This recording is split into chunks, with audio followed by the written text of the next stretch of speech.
Hello, hello. Welcome to Bougie Girl Cyber Happy Hour. My name is Miranda. How y'all doing? We are on live right now, so share and tag people. We're going to have an amazing conversation tonight. We're going to talk about lonely but not alone. So we have some amazing guests with us tonight. So tag, share, start a watch party. Again, my name is Miranda. We are with Bougie Girl Cyber Happy Hour. So tonight's topic, lonely but not alone, is such a serious and an important topic right now with this social distancing and being isolated because there's so many people by themselves, separated from their families. So we felt it was important to address this topic because of everything that's going on. More than 3 in 5 Americans are lonely, with more and more people reporting feeling like they are left out, poorly understood, and lacking companionship, according to a study uh, conducted by Cigna Insurance. Loneliness and social isolation can be a damaging to your health as much as smoking 15 cigarettes a day. So that's a great impact on your health. 2 in 5 Americans report that they sometimes or always feel their social relationships are not meaningful. And 1 in 5 say that they feel lonely or socially isolated, living alone, being unmarried, single, divorced, or widowed, no participation in social groups, fewer friends, and strained relationships are not only all risk factors for premature mortality. So while that is a major deal, when people are alone, we always know that, or we've heard that when babies are born prematurely, their survival rate increases, when they have that physical touch, when someone's there talking to them and there with them, loving on them. So we know how important physical touch is and being there with someone, being able to talk with someone. Scientists have also said that loneliness is a part of brings about emotional issues and depression, anxiety, schizophrenia. It exacerbates those conditions if you already have that, or it may even bring on anxiety and panic attacks and different things like that. So this topic is very important, and we feel like it was very important for us to address this at this time. So I would like to introduce 2 amazing people that will be discussing this with us. My first awesome guest is pastor, lecturer, and counselor, Pastor Detrius Lewis, affectionately called Pastor D. He has traveled extensively preaching and teaching the gospel for more than 10 years. Although he has a storied career in pastoring, he consciously chooses to never stop growing personally or vocationally. Born in Monroe in Louisiana, Pastor Lewis is known for his real, relevant, and relatable style, and has allowed him to be featured at large events ministering to all walks of life. Known for his practical use of scripture, Pastor D has also been featured in several columns and national publications. Pastor D. Lewis serves as the founder and senior pastor of Unity Worship Center in Shreveport and Unity Church of Dallas in Dallas, Texas, founded in 2013 and 2018, respectively. Both campuses focuses on family-centric outreach programs highlighted by the passionate approach to worship and adherence to solid biblical principles. Pastor Lewis holds a BS in sports management and a BA in business management with a minor in insurance, also while pursuing his master's of art in theological studies. While having an extensive schedule, Pastor Lewis remains grounded as home and family is his number 1 destination. Pastor Lewis and his wife, Lady B, Bridget, have one daughter, Danica, and a son, Donovan. My next awesome, amazing guest is a queen. She is a doctor. She is a pastor. Dr. Rasheda Jackson knew that God had called her at an early age. God called her to teach and preach the gospel in 2002. She was ordained under the leadership of Pastor L. Jackson and Pastor Leola Payne of Lighthouse Church. Dr. Rasheda is the devoted mother of 6, which is a unique story in itself, 5 which are adults. She holds 2 degrees, one in nursing and the other in business administration. She has served as the vice chair of the City of Miramar Education Advisory Board. She is CEO of RJ Financial LLC. She is a life coach.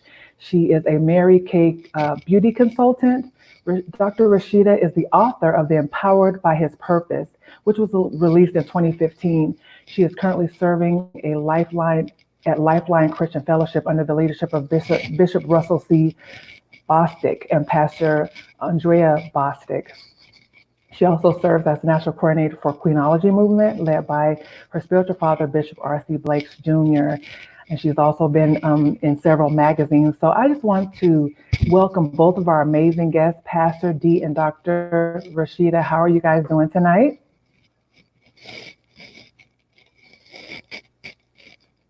We're doing awesome. How are you doing?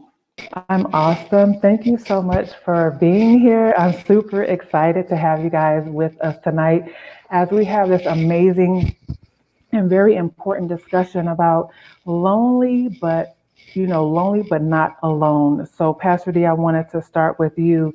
So, what is the difference or the misconception with being lonely and alone? What's the difference or misconception that people may have?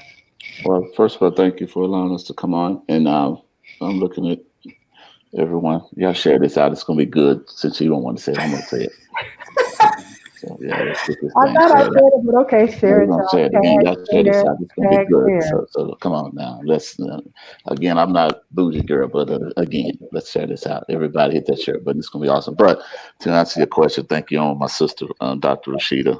Um, and so one of the things I guess that we talked about with loneliness, it's not, mm, it's not measurable by numbers, so to speak. In retrospect, it comes sometimes with you can be lonely and settle for less than you deserve, or it can be where you are in a place where you're reaching for something that you cannot attain. So the safe definition for loneliness is this isolation of nourishing of a feeling unreturned. So isolation in that regard with loneliness, it's an expectation that's unmet, as opposed to loneliness or aloneness. I'm sorry, aloneness is different. You can be alone and you can still find freedom in the same isolation. You can be alone and you can still find bliss. You can be alone and unapologetically content in your own company. And I think maybe with the pandemic, it's proving what's the difference between loneliness and being alone, because there are some people who can be alone and they can take themselves out and buy themselves a 2 for 20 and they happy being content and being with themselves, right? Right, And so I think we got to understand that it's a difference. You can be alone and find yourself still happy, but loneliness is always trying to attain something, and something that you're trying to grip within. That's pretty much something that may be unreachable. Sometimes it can be unreachable, but just try to always attain a certain place, into an area that's kind of that you want to measure, but you cannot measure. Let me put it in a way: relationships. You could be loneliness, could be um, you can be in a place with someone, or you can be in a place with people, but yet you're still alone. Okay. right, And that's how I can always look at it. It's always expectations that are unmet, but being alone, you can be alone and still rocking, still happy, still good with yourself. I'm talking to wonderful women of God, and that's the difference. And I think in this right, season of isolation, it's making people kind of gauge exactly aloneness and being lonely. To answer your question. right. Thank you so much. So, I mean, it's just like you said, when you're alone, you can still rock and be confident and have it going on and have it all together. But the loneliness is something that is just really maybe you're grasping at and you're not able to really come out of that. So, thank you so much for sharing that. So, Dr. Rashida, with that being said, why do you believe that so many people struggle with loneliness or just feeling that loneliness or feeling alone, especially when they're in a house full of people? Why do you feel like they struggle with that?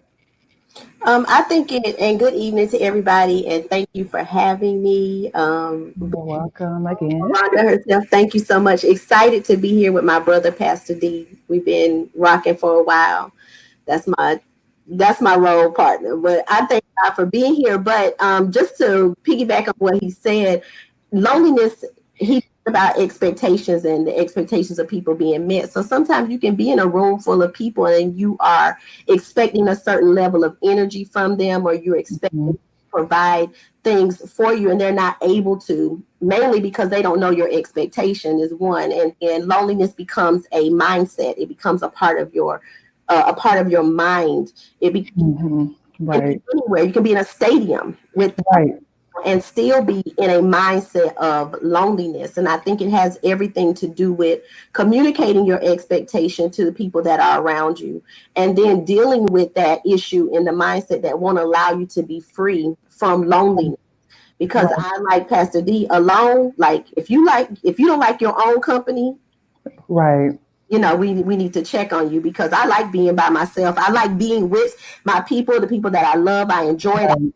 I have no Mhm. problem being by myself. We can rock, like I was telling you guys a little earlier. You got the right friend, and I wasn't living. You can move how freely, however you like to move. So that loneliness is really a mindset, and I really agree totally with what Pastor D was saying. It doesn't Right. matter how many people are around. If your mindset is in a place of loneliness, then you're still going to have that void. But one way to fill it is to communicate your expectation with people.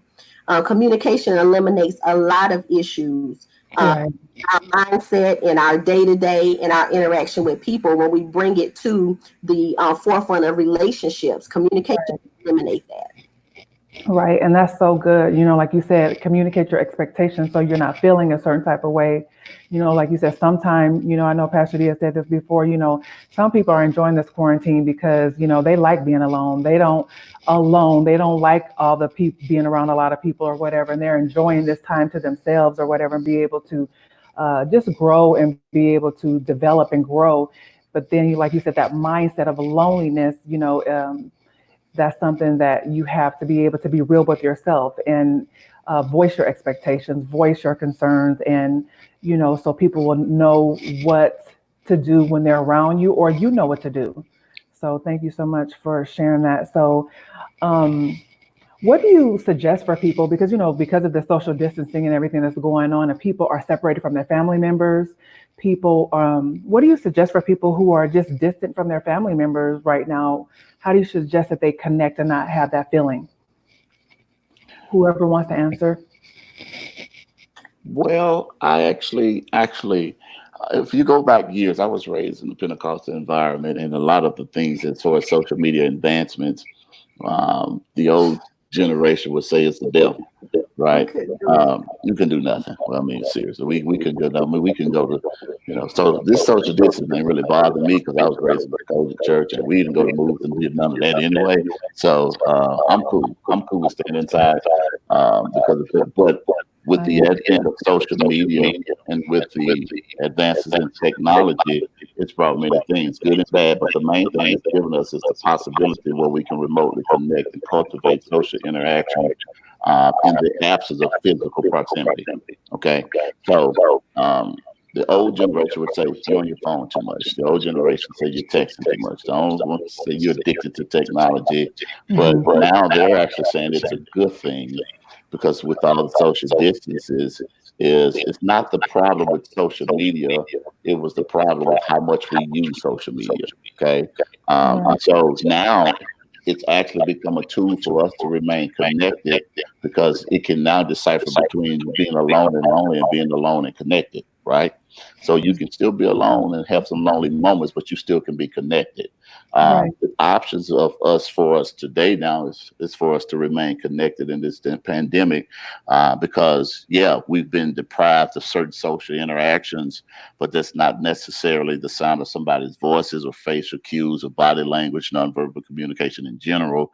But the thing that you can see, but you cannot, physically touch or whatever. But the little thing that strengthens our bonds with each other is being able to spend time with each other doing virtual sessions like we are doing now.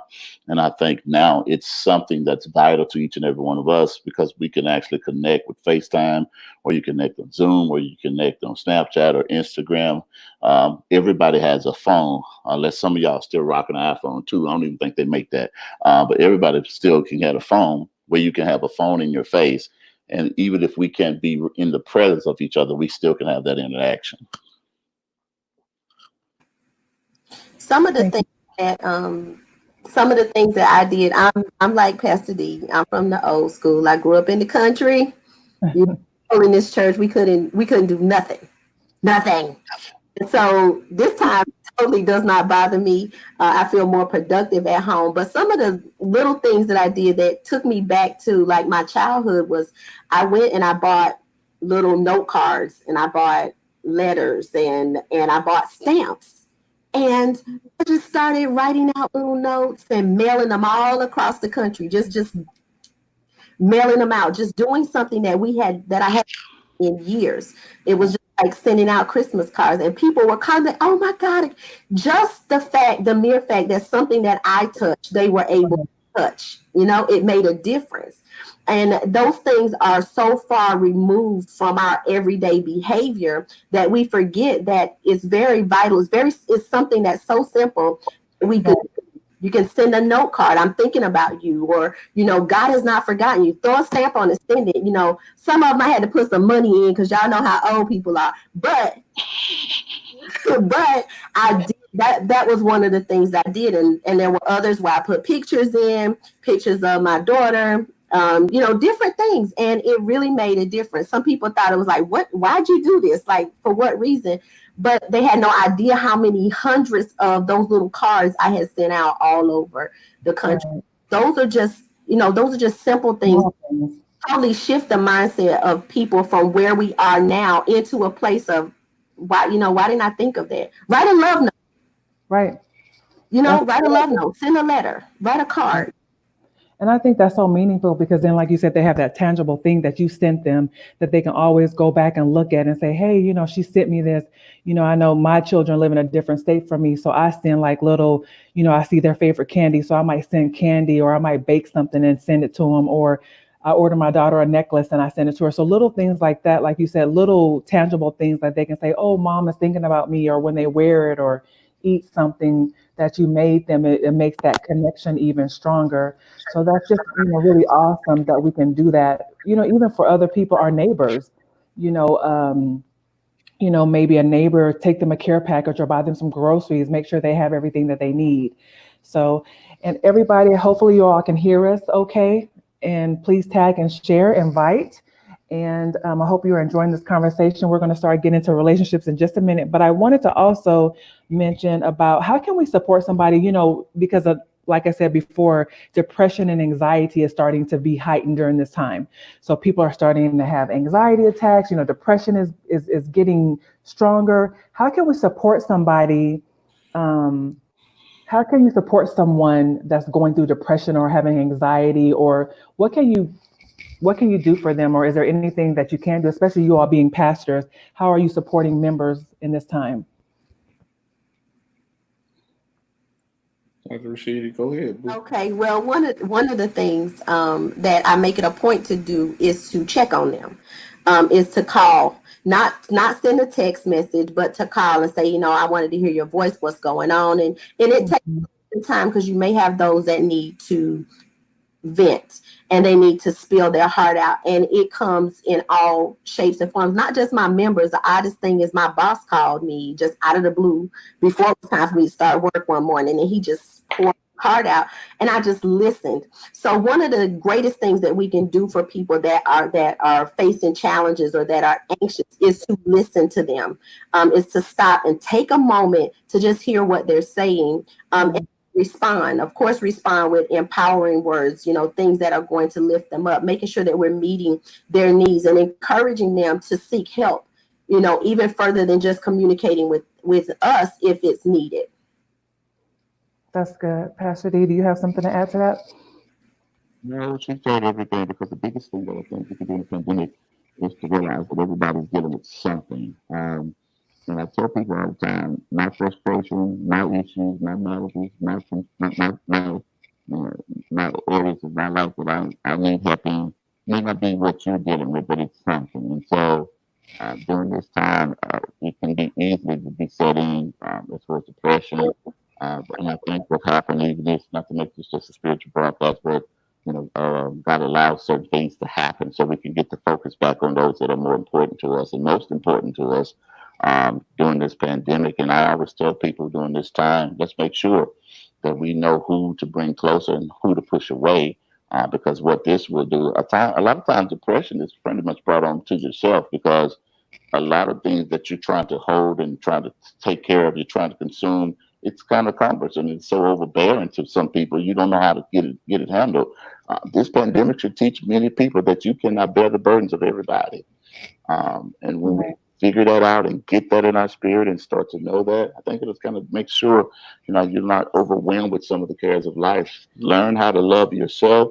Learn how to take out the time for you. Learn how to start doing some self-care in this time. And I know some of you ladies, you was mad you can't get your hair done. This should have been a season where it helped you learn how to do your own hair. Amen. Everybody saying amen in the comments. Okay. Um, I'm just Amen. saying. All right. I'm just saying. It's a season where we should have learned a lot. And God didn't want us to come out of this depressed. He wanted us to come out of this better than ever before. And I think because of that, love, go do something. Go do something that you enjoy. Go out and walk. Go out and yes, social distancing is real, but go do something that you enjoy. And I think it'll take off, some of the edge and some of the burdens that we deal with. Right. That's good. So I know a lot of times right now, we don't have the physical touch. So people are missing like their significant other or maybe their boo or their babe. So we're gonna kind of switch this up a little bit and talk more about on the relational side of it. People are missing that touch or that relational part of it. I can't be with my friends or I can't be with my boo or whatever. I can't be with my significant other. I can't hang out. I can't go anywhere. So, and people are actually, there's a lot of single people out there that are bored during this time. Like you said, this should be a good time for us to start doing things, uh, improving ourselves, learning some new skills, learning how to do our hair, learning how to cook, taking some classes online, right? This is a perfect time for us to do all those things. But some people are kind of bored. They're like trying to figure it out, trying to find what to do. Can we give some suggestions and help the people because they getting into some things and we don't want that because we want to come out whole and heal. We want to come out better, like Pastor D said. So, Dr. Rasheda, you want to start? Yeah. Single life in pandemic quarantine, absolutely. People are bored and they are definitely getting into some things that are not necessary. But I think you hit the nail on the head. There every day we should be doing something. Pastor D mentioned it, self-care, self-improvement. We should be working on ourselves, especially as single people. Let me tell you guys something. This is the best time to fix you. This is the best time to do everything that you have ever thought in the world to do, because once you are with someone in a committed relationship, the things that you want to do, they change because you guys become accustomed to moving at the rhythm of each other. Right now, you have the freedom. Take some classes, listen to some ebooks, get in your word, and build yourself up so that when you do come out of this, you are whole. I mean, we want to talk about actual things to do. There are classes online that are free. Harvard is offering free classes in with all kinds of topics and things that you can do. Download Audible books. Find your time to meditate. Find your time to walk and to exercise, but build yourself up. Stop being so, don't be all wrapped up and concerned about what you are going into. If we think about it, we got to be a little churchy because we're churchy. If we think about it, this is a time of preparation. This is a time that we are behind the door. This is a time that we can fix everything that we feel, insecure about, that we can think about that needs to be done. This is like that Esther period right now. You might not have anybody waiting on you, but you can wait on yourself and you can work on the things that need to be worked on. I mean, who knows, the minute that we're out of this, the man that was looking for you may just be right on the other side of the door. But have you prepared? So use this time to prepare, get ready, feed your mind. One of the things I would say is if you were in a position, a thought came to me today, and I was listening to an audio book. And it was talking about moving yourself to the next level. If you are let's say you're at six figures, you have a six-figure income. You should be looking or thinking, how can I get to seven figures? What is it going to take to get to seven figures? So your mindset needs to shift to a place of another level during this time because you have the time to prepare. Nobody's stopping you from reading. Nobody's stopping you from listening. Nobody's stopping you from studying. it's a great time to work on yourself. Right. It's a great time to just learn some new skills, like you said, to prepare someone. This is over. We're prepared for whatever comes next. Pastor D, what do you have to add to that? Well, actually, first thing I think we need to understand for any time in the singleness stage, there's just never someone just around the corner waiting for you. Um, Getting with somebody, being with somebody is always a process, and I hear it all the time. Why don't nobody want me, baby girl? It ain't that nobody don't want you. First of all, because women, men in general, you can walk outside with a paper bag, somebody's gonna try to holler. Can I keep it straight up 100? So that ain't the problem. First of all, never the problem. Okay. I think the biggest issue that we have to accept is the fact is this: women and men in general, we don't have an attraction problem. You have an acceptance problem. And in this pandemic, it's not the fact that you can listen. You're attracted. If you don't love you, that's your problem, baby girl. I love all of me. I think y'all love you, and maybe the rest of y'all love each other on here. That's your issue. I love myself. I don't care if it's big, fat, glorious. It don't even matter. If you love you, you love you. But listen to Yeah. me.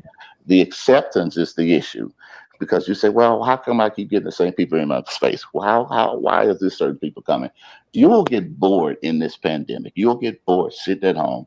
You start searching social media, start posting out subliminal message. I'm bored. What you think is gonna happen when you tell the whole world you bored? Who up? Who wants to talk to me? You're gonna Right. start texting people that you really don't like. Brothers, let me tell y'all something. These ladies just bored after this pandemic. They don't want y'all. I'm just letting y'all know the truth, all right? And so Okay. they bored. They bored right now. They just responding to Sit you. down You long. think you're gonna take them out? No, you're not. When this is Right. over, they're gonna get back to reality. And they thought you was a scrub then. They think you won now, but they bored right now, so they responding to you. So they Right. keep accepting it. Are you catching me, y'all? And so the issue is an acceptance problem. Here's the thing: God will always provide you with what you need. But if you attract the wrong people and you accept the wrong people, you consistently find yourself in relationship with liars and cheaters and manipulators and addicts and addicts and people that keep coming around. You keep saying, God, why is it? Because you keep going back to the same things. Let me put it this way. Um, when you meet these people, um, your job is not to get them to be better. That ain't your job. When you're dealing with cheaters and liars and manipulators and leechers, your job is to leave. Nobody don't like that truth. All right. Your job is not to pull them closer to you. Your Right. job is to move on. And Dr. Rashida just said it earlier. I am mystified about some of the stuff that people accept in this season. You're a PhD level person, but you dating a man that got a seventh grade education. He ain't even on your level, but you just take that. You accept that you start to be, and so you'll think that's God because you're desperate. But that's the Mhm. problem. In this pandemic, don't be desperate in this pandemic. Wait on what God has for you. And so you have to literally put yourself in a situation where you can not be easily fall prey to everything that inboxes you. Let me tell y'all something, baby girl, baby boy, all of y'all watching right now. Here's the truth about it. They inboxing you and everybody. Okay. Right. And so they're trying to see who takes the bait. They're trying to see who just jumps, And so the thing about the word of God, if we look at it, I have put a scripture, 1 Timothy 3 and 3 through 7. I may be echoing. I can hear it kind of echoing. But if I'm okay, let me know. It says, don't let your adornment be external, the braiding of hair, to put on gold jewelry or the clothing you wear, but let your adornment be the hidden person of the heart with the imperishable beauty of gentle and quiet spirit, which is God's sight is very precious. See, the word is telling us don't be desperate or don't fall prey to the enemy. Okay. So in this season, here's the last part: start to have the negotiables that are non negotiable even now. So there's some things that you're not accepting now, and you're not accepting them when this is over. Write a list out. This is what I will not accept. This is not what I would deal with. I'm not that lonely where I'm desperate. And here's the other part: I'm not that lonely where I'm going to bring people back into my life that God told me to push away years ago. Because most of you could probably testify that you probably got a whole lot of responses from a whole lot of people that were in your past that you ain't talked to in years that started to message you, started to inbox you. You ain't seen these people. You don't know where these people, they came from under rocks because everybody's stuck in the same situation. And so with that, you have to learn how to carry yourself with confidence. You got to learn how to invest in yourself. You got to learn how to look at yourself the way God sees you. And when you start to do that, it doesn't matter if someone gives you external stimuli or validation. You don't care if a man tells you you look good, man, woman of God, man of God. That doesn't float your boat. Their portfolio doesn't impress you. What impresses you is the fact of their relationship and the walk that they have with God and what they're doing to help push you to your destiny and purpose. That's good. Dr. Rashida, did you have anything else you wanted to add to that? No, he's absolutely 100% right, and I can testify because I'm single. Um, I'm not married. I don't somebody, but I'm not married. But every day is text messages, inboxes, because people are bored, and we just have to be careful. We have to be careful to not be distracted in this season, because this whole pandemic is a major distraction. It is a distraction from the enemy. God allowed it, because he has to allow it. But it's a major distraction from the enemy, and we have to be careful as single people to not be distracted. We have to stay at our post. We have to stay on the wall. We got to stay with our goals in front of us. People dropped their goals for 2020 when all of these things began to happen. They began to say, well, geez, hey, months I'm stuck in the house. That's 2 months that my goals are not being met. But let me remind you, still have them. You still have goals, and your goal is not to backtrack. I totally agree with Pastor D. And the thing about it is that some people from the past are in the house with their spouses. Can we just keep it real? And they are reaching out to you because they don't want to be in the house with the person that they're with. Don't fall prey to the tricks. Don't fall. If you weren't good enough to marry, then they still don't. They're just bored. And that's the reality of it. It's just like children. They play with the toy until they do what? Get bored. They pick up something else. It's no different. And it's not just, it's women too. They're out there catfishing. They're out in the inboxes. You look good. And telling people what they can do and this, that, and the other. If we just be real with it, we need to not be distracted. We need to focus, because there's still goals at hand. There's still things at hand that need to be done and accomplished. And as you said, if you can accept yourself, there's somebody out there that can accept you just the way that you are. Right. And get ready. Right. Prepare. Like you said, prepare, get ready, because a lot of times, people are looking for a quarantine boo. Like you said, just for the moment, just for right now, let's FaceTime each other, let's inbox each other, let's keep one another entertained. So do you feel like when people are crossing this line of entertaining just for the moment, can they draw that line of not becoming emotionally tied to this person, like this old person from the past where you've had feelings for this person, and all of a sudden now they want to reach out to you again and spark up this relationship? Do you think it's possible for them not to have some type of emotional tie with this person, and they can just be like, whatever, I'm gonna wash my hands when this quarantine is over? So you're asking, you said, could they just wash their hands of it? Or let me like put it they're this not way. emotionally tied to this person. Like it's like, okay, I'm just going to deal with them during the quarantine. I'm not going to get caught up. I'm entertaining them. I'm inboxing them. We're going back and forth, even though we all know this, right? We know this is, we need to focus. We need to be reading. We need to do whatever, but we still entertain. Some people still do that. So No, that actually is a great point. And so let me put it this way. Let me put it in a churchy response, a churchy rebuttal. If you can't see God's love on the cross for you, you will never be able to see it in the man or woman. Okay. And I think that's as big as it gets. That's as paramount as it gets. If you cannot see that, first of all, singleness, let me say it again, it's not a curse. Marriage is not always the cure. Trust me, social media will fool a lot of people and perpetuates that people have perfect relationships when in actuality they do not. So first of all, singles, stop watching social media. A lot of people lying, all right? So this quarantine has made some of them frustrated because they're stuck in the house with each other, okay? Right. It's the truth, all right? But the thing about it is this, I do agree what you're saying. That does happen all the time. But when you really invest in yourself and know where you're going with your own purpose, then you just don't let everybody have your attention. First of all, Right. simple. I'm telling you, If you know where you're going, everybody should not have the right to have your attention. Everybody should have access to you 24/7. And it's simple as that. Because the thing that I always tell singles is this: you're asking God for something, but you need to portray the same qualities you seek in a spouse. Right? That's That's it. So you're asking God for this, but you need to portray those same. So here's the thing: let's keep it true and keep it 100. All right, you can't ask God for something you not yourself. Okay, and a lot of times amen. people do that, and they keep praying, God, send me this. How God's gonna see you? Well, God, I want this man to make 6 figures and 7 figures. Baby girl, you ain't okay. I ain't gonna even say that. But here's the thing: God, let him be faithful. God, let him not be a liar. God, let him. No. First of all, you have to ask God for something that's commensurate with what you really are.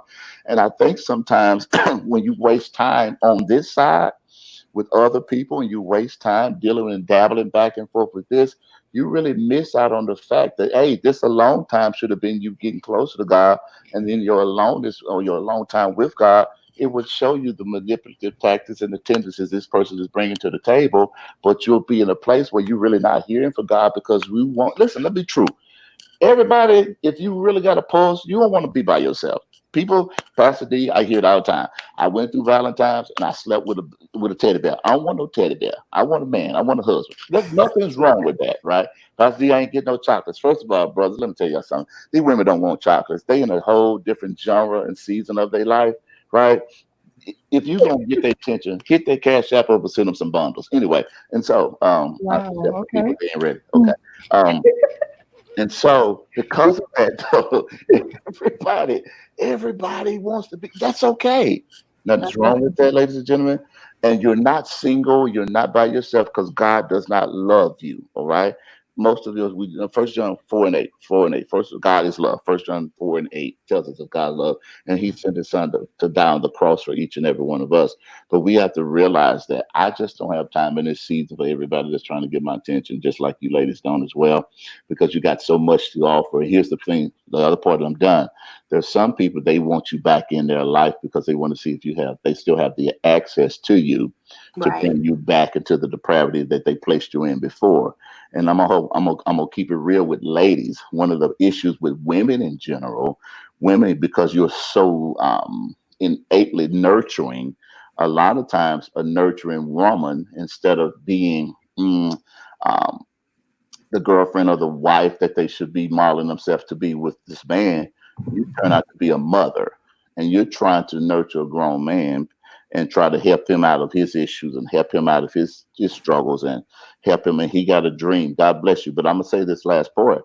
If they walk into your life, especially at certain sex of your life and certain age of your life and the demographic that some of you are in now, they should come already, watch this, prepared to be a husband.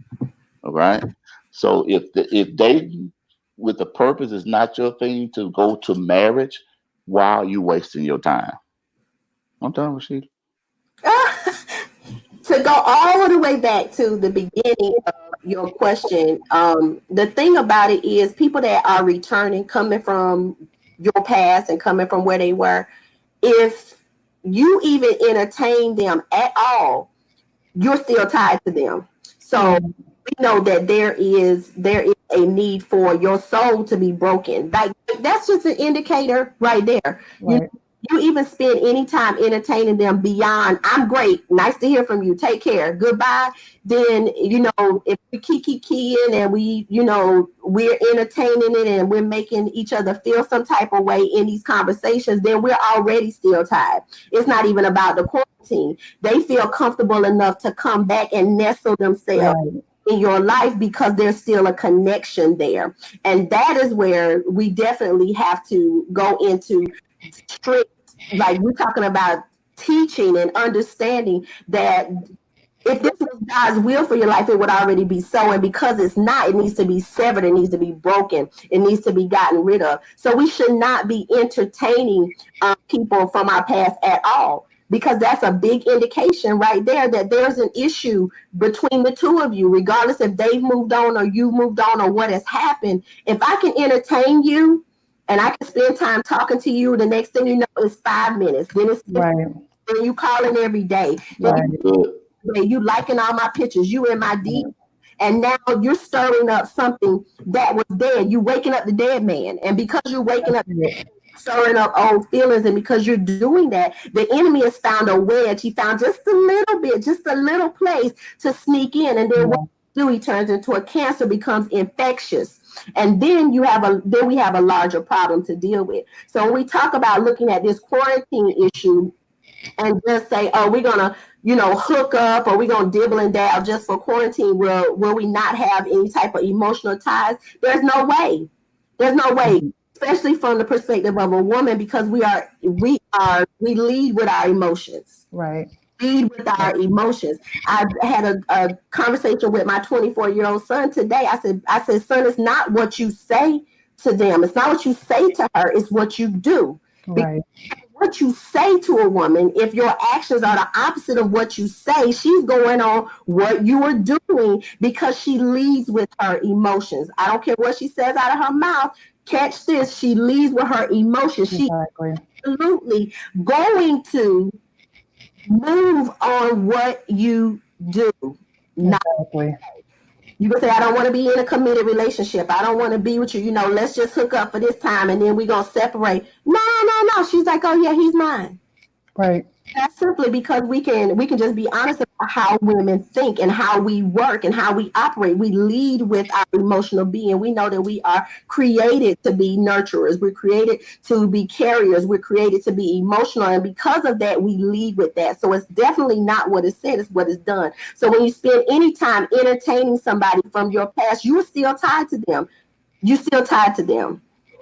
So, right. And a lot of people are finding it hard because, again, we mentioned prior to this boredom. So people are finding it hard, even, to not go back and say, oh, I want to, answer his text message, or I want to say something to him, or, wonder what he's doing. Or maybe the woman might reach out and say, I just want to check on him and see if he's okay during this quarantine. I want to make sure he's okay, because a lot of times women open that door as well.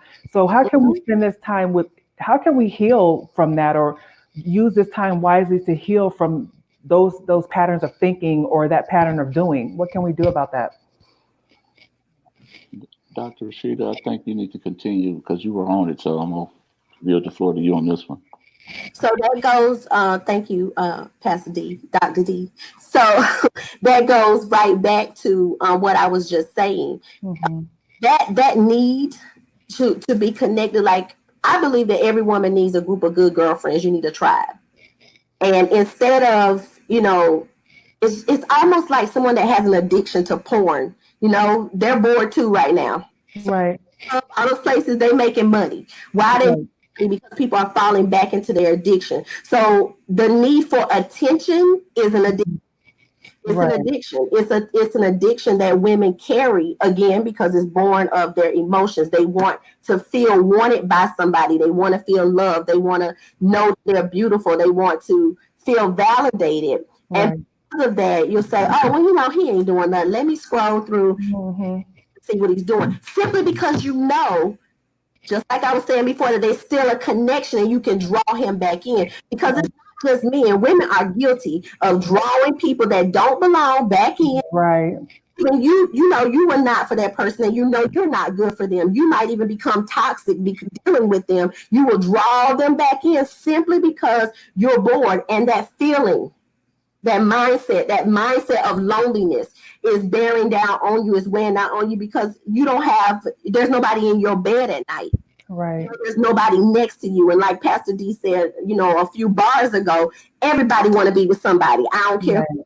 Everybody want a warm body next to them. They want to feel that human touch. They want to know that somebody cares about them, is concerned, and loves them. And because of that, we fall prey. But the greatest thing that we can do is seek God. Seek him to break those ties, because he's the only person, that only being in the entire universe that can break those ties. That need, that little desire, is just like somebody that has a need for crack or for heroin. You need you need that validation, and because of that, you have to get it broken. Right. It's called a soul tie. It has to be broken, and only God can do it. And God can do that because now you're going to be reading your word. Now you're going to be praying. Now you're going to be seeking God. Now you're going to be crying out to him during this time. So this is a perfect time for deliverance and healing and just being able to have a deeper relationship with God. So anyone who is dealing with these types of things, this is good information for you. If you have a question that you want to ask Dr. Rasheda or Pastor D, this is a good opportunity to put your questions in the comments. Please tag and share. Please make sure that you're sharing with your girlfriends or anyone who is single out there, any of your friends. So I know that I recently read something that heartbreak makes vision clearer. So during this time, for example, your heart is broken. And you all kind of touched on it a little bit. Your heart is broken, so now you're able to hopefully see clearer. You're able to okay, get it together, get your mind together, get your mindset together. Are there some tips that you would advise for someone who may be going through that heartache and now they can just really get themselves together? Maybe they have to want it, right? So they have to want to get it together first. Well, So. yeah, they have to want it to get together. But I'm like this. Let me show you about heartbreak, baby girl, baby boy. I think I got a spirit to move on. Like I've been. I think God birthed me to not get in my feelings now, and I think that comes with maturity. Yeah. Being in heartbreak before, dealing with people before, what I do in ministry. Trust me, you're going to be tested, and trust me, people are going to leave you. And in this season, is with the heartbreak and things happening like this. Trust me, it's going to happen to each and every one of you. But I wanted to throw a scripture at it because one of the things that heartbreak can do, it can make you probably diminish the brevity of the value that God has created you to be, and the value system that God see. First of all, there is never a value system that's given by man to you. It's given by God. So being with somebody doesn't make you valuable. You were valuable the moment you were created because God created you. Okay. Right. And I think when we see ourselves as God sees us, Psalms 139:13-16, so they know I'm not making this up. For you created my inmost being. Listen to this. The NIV version says, you knitted me together in my mother's womb. I praise you because I'm fearfully wonderfully made. Your works are wonderful. I know that full well. Look at this. My frame was not hidden from you when I was made in the secret place, when I was woven together in the depths of the earth. Your eyes saw my unformed body. All the days ordained for me were written in your book before one of them came to be, right? The word says God made you in the secret place. So even when you're dealing with heartbreak, the thing that we need to do is get back closer to God and get back to that secret place and that place that we were created. And yeah, we are dealing with heartbreak. We are dealing with frustration. But the thing that we got to understand that God Almighty Himself tenderly created us. Okay. And we were valuable when He created us. And when you go back to look at that value system of who God is, then no one leaving your life or coming into your life just change that value system. Okay. I tell people all the time, if they come, if they go, let them leave, but don't sit there and put your life on hostage. Watch this. Yeah, it's going to hurt. Yeah, that's going to be pain, especially with someone that you really love. When someone disappoints you, yeah, it does bother you. But here it is. If you stay in a season or in a place with someone or staying disappointed behind someone that rejected you, you'll never clear your heart for someone that will accept you. And they'll accept you with all your frailty, all your faults, all your issues, your emotional trauma, your baggage. And they're not walking in your life trying to change you. But too often we live on those things of the past and we trying to erect statues of things that should have been knocked down years ago. And we keep trying to pull this past back together. Like I said earlier, you messaging people that you know never were good for you then, and they're not going to be good for you now.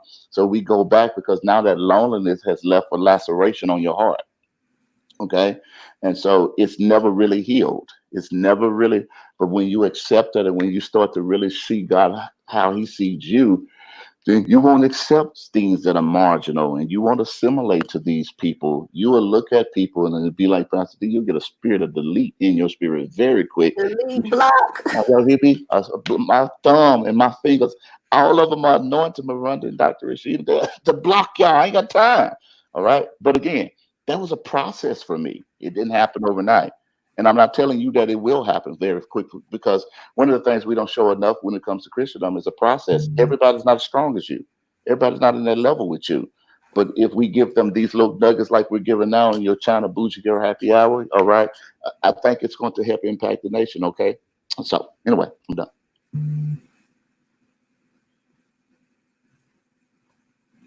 So when we talk about, so going into talking about, breaking off those ties and moving, that is part of heartbreak. So I believe it's D can correct me because y'all hear him quoting scripture. Psalm 51:10 says, "Create in me a clean heart That's and the book. a right spirit within me." That is the place to start, because you are going through heartbreak. To ride on the quote that you gave, heartbreak makes, what did you say? It makes brings your vision clear. It clears your vision. it clears your vision. Why does it clear your vision? Because the tears wash you, Yes, right. right? So they wash you. Washing all that junk.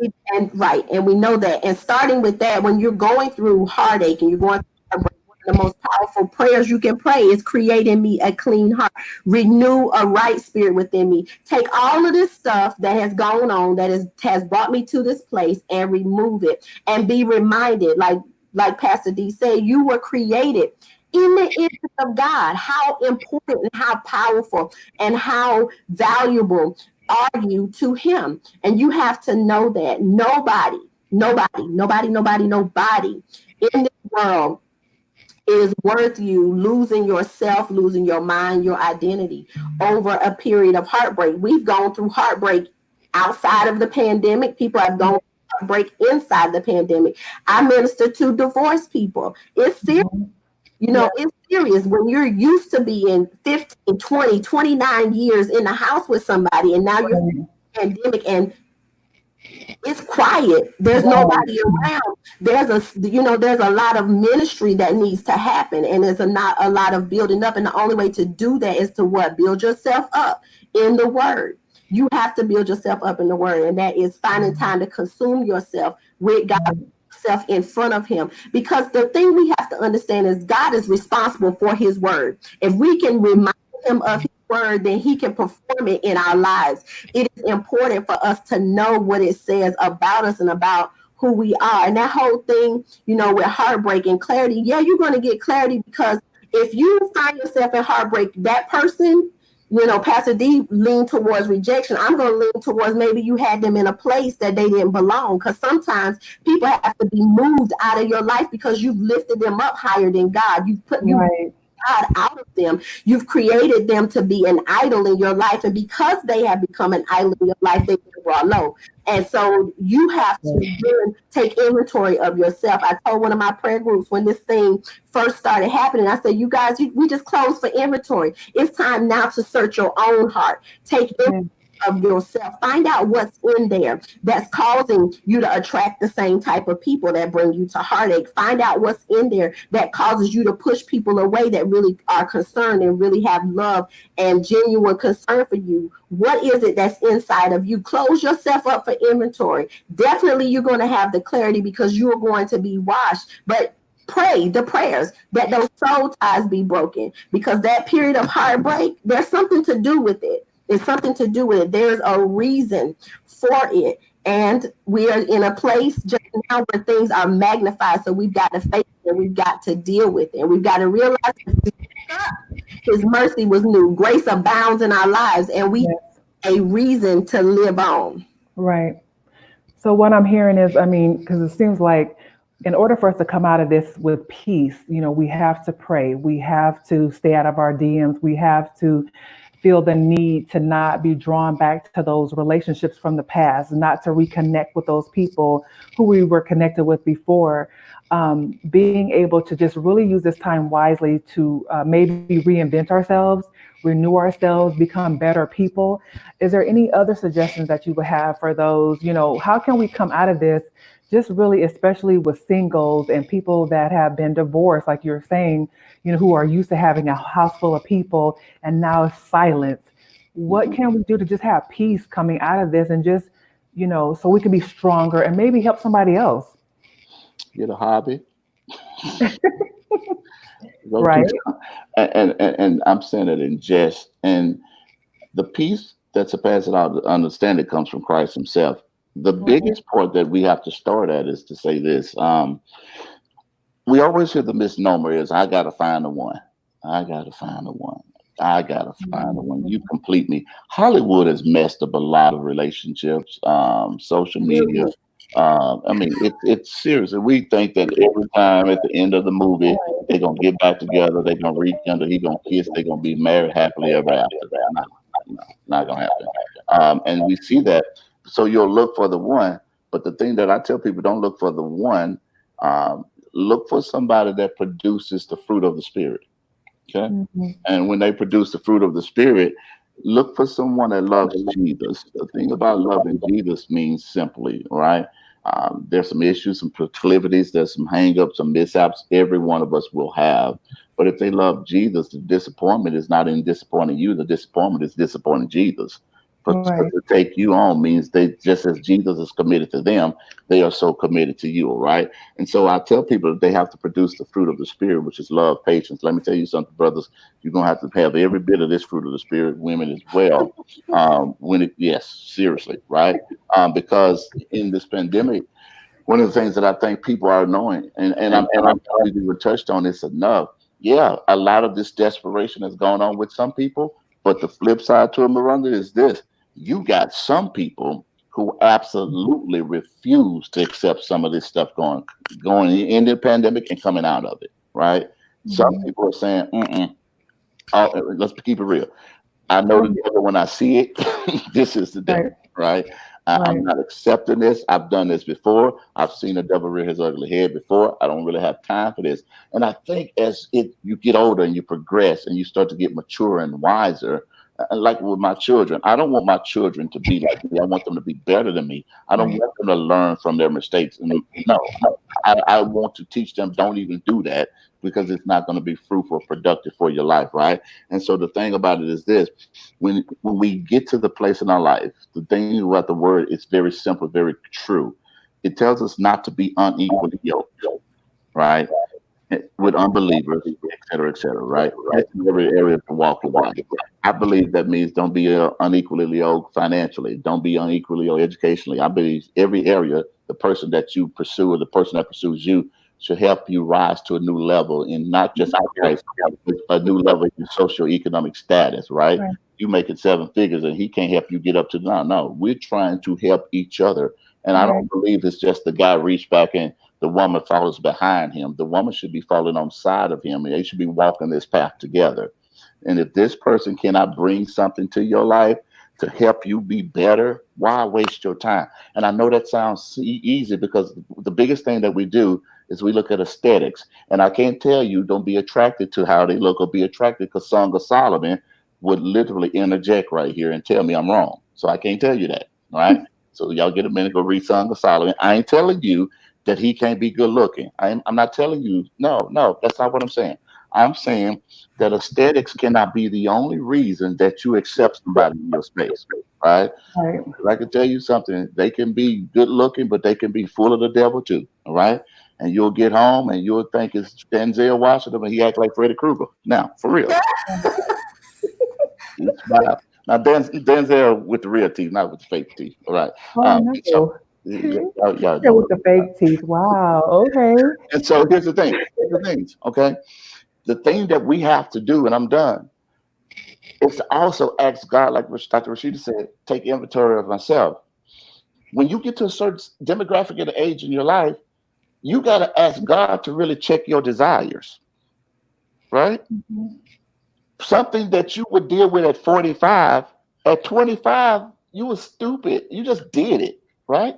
45, you're a little bit, you say, wait a minute, God, that's a 25-year-old doing what I would have done. I'm 45 now. Certain things should change, right? When you get about 45, you're saying, Lord, 25, I want them single. I don't want them with no kids. And I want Mhm. them, whatever. 45, that probably ain't happening, okay? He may have kids, but what I'm saying, things change as you can evolve in life, and you just got to look at everything that's around you even with your children, even with your families in this social distancing. It can get lonely. You can miss your children, but don't let those lonely seasons or those lonely moments cause you to make a momentary decision where you literally end up regretting the rest of your life. Let me tell you something. 2 minutes of pleasure will change your whole life. Okay. You will Right. mess your life up. 2 minutes of a mishap or a mistake will change the trajectory of your life. And you'll be looking back and you'll be like some of the people I counseled, Dr. Rashid, Lord, what was I thinking? That was stupid, right? Why? Now, everybody on this social media, they safer than us. I get it, all right. But they ain't had the moments, but I know we had the moments. Like, Lord, what was I thinking? Because men, this is what we do. We see something we like, our eyes see it, and our feet follow it, right? And we don't know why we walk around 7 hours walking and chasing this woman in the store, because we look at aesthetics, we look at what we see, and that'll get you in trouble, all right? But the biggest thing that we got to start doing is seeing it through the eyes of Christ. And God will never lead you in a place, ladies and gentlemen, He Himself is not ordained for you. So my suggestion to wrap this up with everybody that's listening, singles, married, whoever you are, looking for love, nothing wrong with it, but be at a place, ladies and gentlemen, to understand that it may not just God does not send y'all younger than me. Polaroid films, we used to snap a Polaroid and the big film come out and the picture was already ready. Younger. Right. God won't do that. And we mess up the sovereignty of God and you swing it, right? God, show me my husband. And no, that's not how it happens all the time. Most people will tell you sometimes they date people that they never liked and they end up loving them, right? But be patient in the process. Here's the last part of this. Lengthen your patience, but don't lower your standards. Okay. And that's what I tell people. I know that sounds like it's oxymoron. Pastor D, I've been patient for 10 years. Well, be patient because you don't want to be in a situation where you're living a facade with somebody and you really don't want to be in that situation, but you were raised like us, so you stay in a situation for 10 years, 20, 30, 40 years because that's how the church told you to do, right? And that's how the church brought us up, and that's what the church said. You stay married when you get married. No, you want to be married for keeps the first time. And so you want God to lead you. If you've been divorced before, it's not that you can't do it again. But most divorcees will tell you they ain't in no rush to do it again until God sends the right person, right? So they know the patience of that. But some of our singles, they kind of rush to judgment just because he got a fancy car and he got a Jerry curl and he got a gold, don't mean God sent him, right? I'm done. But first of all, now if he got a gold, ladies, let me tell y'all something. First of all, let me help y'all, Dr. Rashida. Let me help you, Miranda. If he got a gold and a Jerry curl, I'm gonna help y'all. He ain't sent from God. Simple as that. All right. Don't pray. He's outdated for your spirit. So all right. He wearing I don't know if I want that. 1970 and 1980. No, you don't have a problem with that. I'm about to get off your broadcast. Lord help you, Jesus. I mean, I don't want nobody with no Cadillac and a Jerry curl and a gold. I'm good on that, so I'm cool. So just be patient is all I'm saying. I know I'm making them laugh, but I'm telling them, be patient, okay? And listen, let me put it this way. Everybody say with me, it is not worth it. Somebody type it's not worth it. It's not worth it. It is not worth it. It is not worth it. It is not worth it. With a man that's an unbeliever, a woman, it is not worth it. Okay? Let me tell y'all something. You cute, you fine, I get it. But you're not gonna change a man because of how you look. I promise you, it's not gonna happen. You're not gonna make him a Christian after you get married. Now he gets to the altar because a lot of women have mindless acquiescence. They get to the altar and they leave their mind at the altar because they're excited to have a wedding, a husband. But they understand it takes a lot to deal with the marriage. Let me put it this way: marriages are easy to get in, but they're hard to get out. Amen. And so it's not worth it. Be patient. Take your time and let God lead you. I love y'all. I'm done. So, I mean, what if somebody, because, everything that y'all are saying is awesome. You're saying some good things that people need to hear, but some people are still going to pursue a relationship in this time. Like, what if somebody new reaches out to you? What if do you feel like during this time people should even be thinking about that? Like a new relationship, if you're not in a relationship at all and somebody new reaches out to you and is like, oh, I want to get to know you. Is that even really realistic? Because you don't even really, I mean, you see me on social media, you never met me in person, like I guess this internet dating or whatever. Is that even something that people should be pursuing during this time or even thinking about? It's probably safer. Some people will probably stay saved if they entertain these virtual dating and virtual relationships. Some people will. It's probably safer, honestly. It's kind of like the little fruit snack challenge they've been doing with kids. The bowl is there, and they saying, "Wait, wait, wait! Don't touch it till I come back." That's like God saying, just wait, be patient." Right. That's But some of good. us, put our hand in the cookie jar, when we think nobody's looking, and so it's safer for people to date virtually and to get to know people. I mean, what real harm is there in getting to know somebody? And just like we're having this virtual conversation right now, I can speak to you, I can talk to you, and then at a later date, meet in person. I don't think it's you're not asking for a commitment virtually. Right. Want to be in the presence with that person, but I don't see anything wrong with it. I don't think it's something that we should be overcome with, just like mind boggled, overcome with, and totally focused on. But I don't see anything wrong with it. And if we're talking about keeping our peace, like getting your peace, just don't be given to the drama, don't be given to the Disney World theme and happily ever after and all of those things, just like Pastor D was saying. But I don't think there's anything wrong with dating and getting to know somebody online. If that's the way it comes up, you may be missing out on meeting someone that's far away from you that you may have not had the opportunity to meet in any other setting or any other way. I don't think there's anything wrong with it. Can I pose a question? Just kind of ask to you ladies. I mean, I know you're the host, Miranda. I'm not, but do you think this social distancing has actually made some people may become correct in relationships? Because here's the thing: they really can't get to you or see you like that, especially if they're in other places. So here's the thing that I think it may bring back communication, right? Like they have to communicate with you because it's not as easy because most people are not jumping on flights. And I want to pose that to you ladies is because I think with men, I don't think we communicate effectively enough all the time. But now I think the biggest thing, okay, y'all remember this. When we were growing up, if you really liked somebody, besides you writing it on a piece of paper talking about, do you like me, yes or no? We were so childly. And so besides doing that part, when you got to a certain place with them, you talk to them all night, falling asleep on the phone, right? Because that's all we had. We couldn't see their face. And this was every night. You never got tired of Right. the person. And I think the biggest thing that maybe this is brought back, and I want you to jump in, this is my question to y'all, communication. Most women, especially now, brothers, I'm just trying to say this to you, they don't like you just texting them. They want to hear your voice. And now you have the opportunity. Right. So I'm asking, y'all jump on that. I just want to know I know we're about to wind up, but I just want to ask y'all that.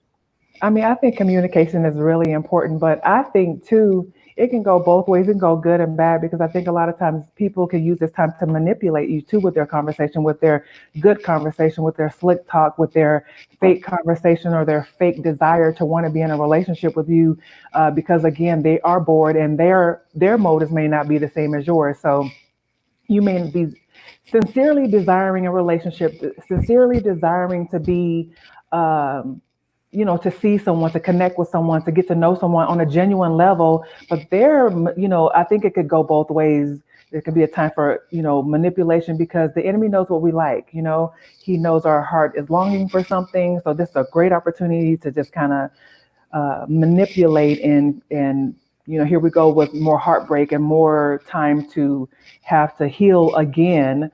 So, I mean, I guess it can go both ways. I'm not sure how that can be prevented, but Dr. Rasheda, you may have a different insight on that.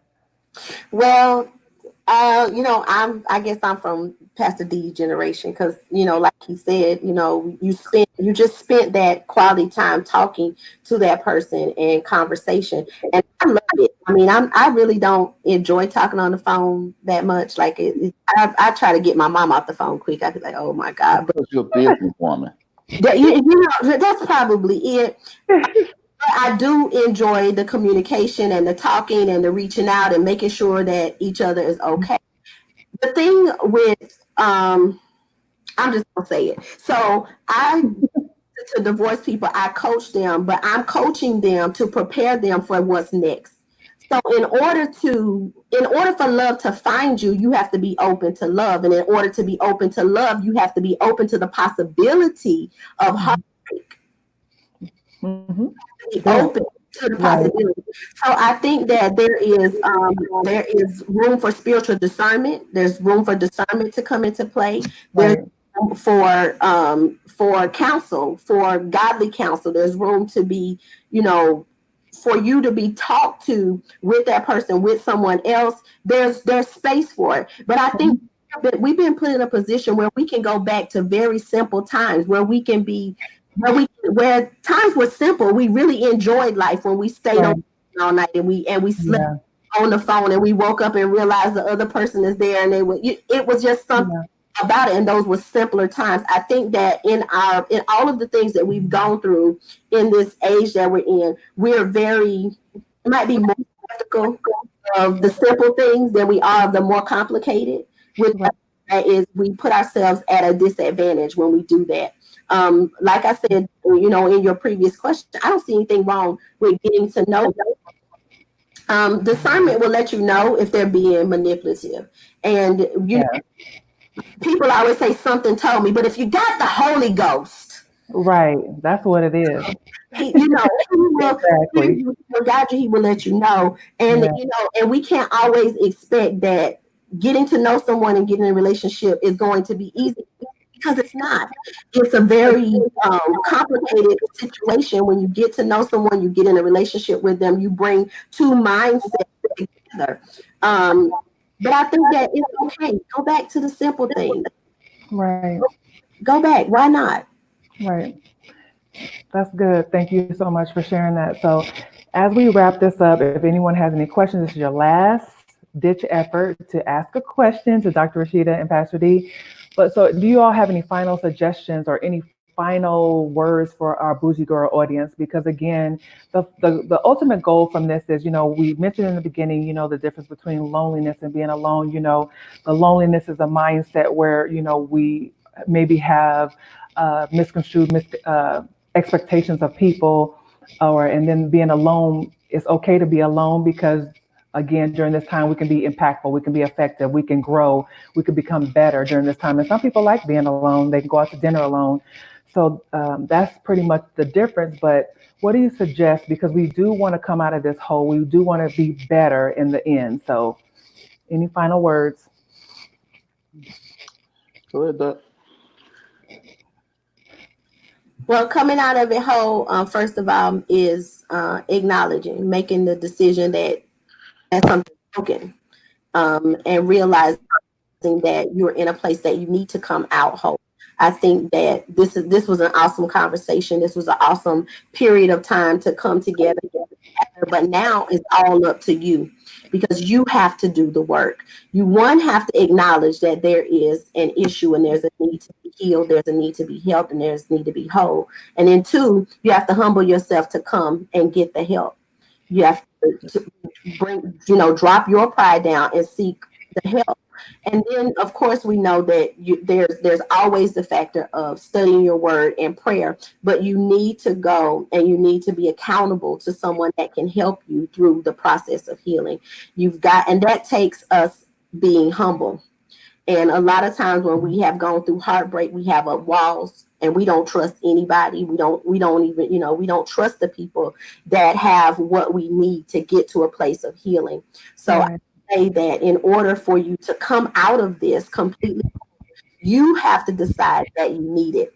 And then you have to go out there and you have to get it. You have to connect and get in the right place with the right people to find yourself, your identity, to re-identify with your value and what God says you are and who he says you are. And understand that regardless of pandemic, epidemic, who's epidemic, all of this is working together for our good. All of it. All of it together for our good, because we're called, right, according to his purpose, and because we love him, it's all going to work for our good. Right. Thank you so much, Pastor D. Did you have any last words? Be patient and love God and take your time. Trust me, in all of this, get an understanding. Just know that it's going to work, like she said, out for our good. It always does. And I know we're not as patient as we want to be. Trust me, one of my problems is I want God to be like UPS to get it to me right now. I mean, not overnight. Now, right? No. I don't even want to wait 24 hours, right? And I get it. And I'm not disparaging anybody that wants that. But again, relationships are vital and crucial. And if you're not patient in this process, if you're not patient through this pandemic with your children, if you're not patient doing social distancing, you'll make a mistake that you'll live to regret. So my encouragement is to just seek God in everything that you do, and He won't lead you astray. Thank you for that. Thank you so much, everyone who has joined us tonight. Thank you for this powerful conversation, and I hope you all enjoyed this. Thank you again, Dr. Rasheda and Pastor D, for joining us on Bougie Girl Cyber Happy Hour. You can share this broadcast, watch the replay, share it with someone you know, hashtag CyberGirl, Bougie Girl Cyber Happy Hour. I'm getting a little tired. But anyway, you guys have a great night. Thank you again for watching.